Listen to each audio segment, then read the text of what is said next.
اللہ تعالیٰ عورتوں کے لیے غم کیوں نہیں چاہتا؟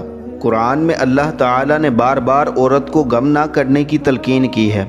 سورۃ القصص میں فرمایا تاکہ اس کی آنکھ ٹھنڈی ہو جائے اور وہ غم نہ کرے۔ سورۃ الاحزاب میں فرمایا تاکہ ان کی آنکھیں ٹھنڈی رہیں اور وہ غم نہ کریں۔ سورہ مریم میں فرمایا اس نے اسے آواز دی کہ غم نہ کرو۔ سورۃ القصص میں فرمایا نہ ڈرو اور نہ غم کرو۔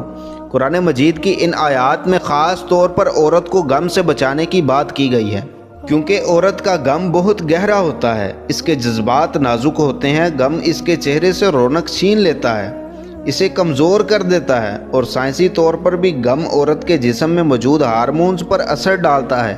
کتنی عورتیں ہیں جو غم کی وجہ سے ماں نہ بن سکی، کتنی عورتوں کے بال جھڑ گئے، کتنی عورتوں کا رنگ غم کی وجہ سے زرد ہو گیا۔ اس لیے ان نازک دلوں کے ساتھ نرمی برتو، ماں کو سخت لفظ نہ کہو، بہن کے ساتھ سختی نہ کرو، بیوی کو نظر انداز نہ کرو، بیٹی کی بات سنو، مسکرا کے جواب دو، اس کے دل کی خواہش پوری کرو، عورتوں سے اچھا سلوک کرو، ان کے دل خوش رکھو، کیونکہ انہیں عزت صرف وہی دے سکتا ہے جو خود باعزت ہو، اور انہیں ذلیل وہی کرتا ہے جو خود ذلیل ہو۔